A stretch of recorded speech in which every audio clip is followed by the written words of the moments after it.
Ask yourself this question. Are all managers leaders? Some of you will quickly answer yes, assuming the two are synonymous with one another. Others will think back to some of their managers and evaluate them as someone who they either do or do not consider a leader. Many of you might immediately respond no to this question because you have heard of the management versus leadership debate in the past and know very well that the two are in fact quite different. Regardless of your initial response to this question, this lesson will present arguments that place a manager and a leader into two separate categories, each with their own defining characteristics. This is not to say that there are not similarities between managers and leaders. Rather, the essence of this lesson is to show that not all managers are, in fact, leaders. A manager is a person in an organization who is responsible for carrying out the four functions of management, including planning, organizing, leading, and controlling. You will notice that one of the functions is leadership. So you might ask yourself if it would be safe to assume that all managers are leaders. Theoretically, yes, all managers would be leaders if, and this is a big if, they effectively carry out their leadership responsibilities to communicate, motivate, inspire, and encourage employees towards a higher level of productivity. However, not all managers are leaders simply because not all managers can do all of those items just listed. An employee will follow the directions of a manager for how to perform a job because they have to. But an employee will voluntarily follow the directions of a leader because they believe in who they are as a person, what they stand for, and for the manner in which they are inspired by their leader. A manager becomes a manager by virtue of their position, and the subordinates will follow the manager because of his or her job description and title. Because managers are responsible for carrying out the four functions of management, their primary concern is to accomplish organizational goals. Managers get paid to get things done in organizations. As such, the manager is accountable for themselves as well as the behavior and performance of his or her employees. A manager has the authority and power to hire, promote, discipline, and fire employees based on those behaviors and performance. Management is about efficiency and getting results through systems, processes, procedures, controls, and structure. Perhaps the greatest separation between management and leadership is that leaders do not have to hold a management position. That is, a person can become a leader without a formal title. Any individual can become a leader because the basis of leadership is on the personal qualities of the leader.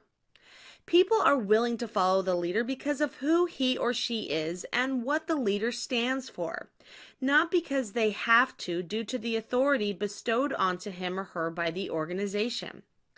The leader will show passion and personal investment in the success of his or her followers reaching their goals, which may be different from organizational goals. A leader has no formal, tangible power over their followers. Power is awarded to the leader on a temporary basis and is contingent upon the leader's ability to continue to motivate and inspire followership. Notice the shift in terminology here. Managers have subordinates while leaders have followers. Subordinates do not have a choice but to listen to the demands and wishes of their managers. But following is and always will be a voluntary choice for those who follow a leader. Those who no longer wish to follow the leader will simply stop. That is, if an employee initially sees his or her manager as a leader and eventually ceases to be inspired by that manager, the employee will still obey the manager, but only because the employee is required to do so, not because he or she wants to. Leadership is about effectiveness through trust, inspiration, and people. Leaders often challenge the status quo that managers spend much of their time upholding to bring innovation to organizations. Leadership is visionary, change savvy, creative, agile, and adaptive. Managers are concerned with the bottom line, while leaders spend time looking at the horizon. To better help you understand the differences between a manager and a leader, we can look to Erin Brokovich. Erin was a true leader in every sense of the word, and it was because of her leadership qualities that her name became well known in 2000 when Hollywood chose Julia Roberts to play her role in the Oscar-winning movie Erin Brokovich. For those of you who did not see the movie or who have never heard of Erin Brokovich, here is some background information.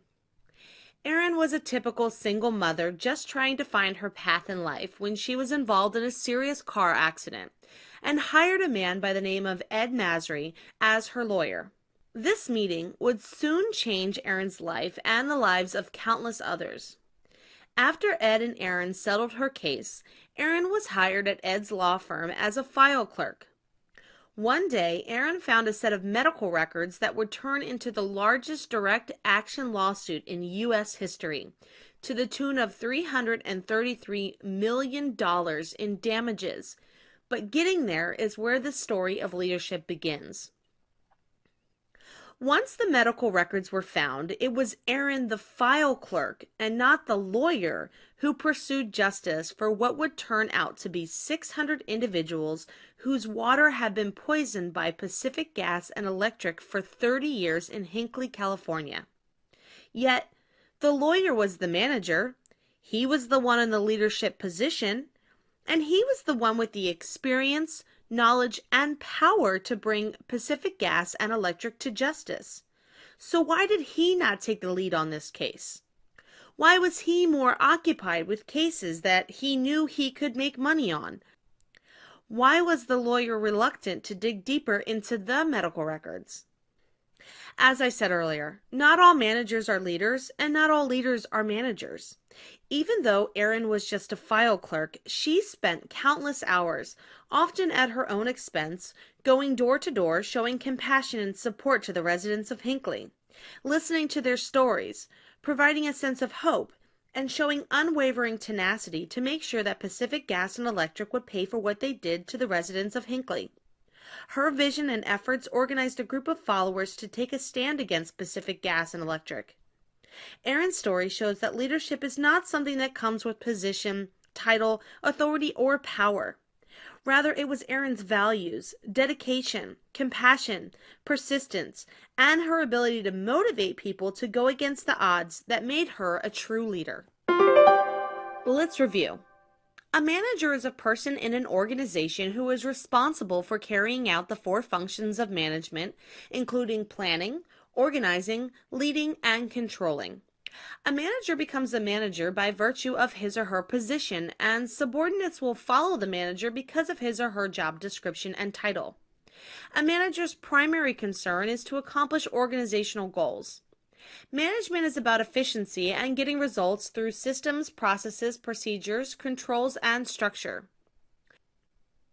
A person can become a leader without a formal title. That is, any individual can become a leader because the basis of leadership is on personal qualities. A leader will show passion and personal investment in the success of his or her followers reaching their goals. People are willing to follow the leader because of who he or she is and what the leader stands for. A leader has followers, whereas a manager has subordinates. Power is awarded to the leader on a temporary basis and is contingent upon the leader's ability to continue to motivate and inspire followership. Leadership is about effectiveness through trust, inspiration, and people. Leaders are visionary, change-savvy, creative, agile, and adaptive.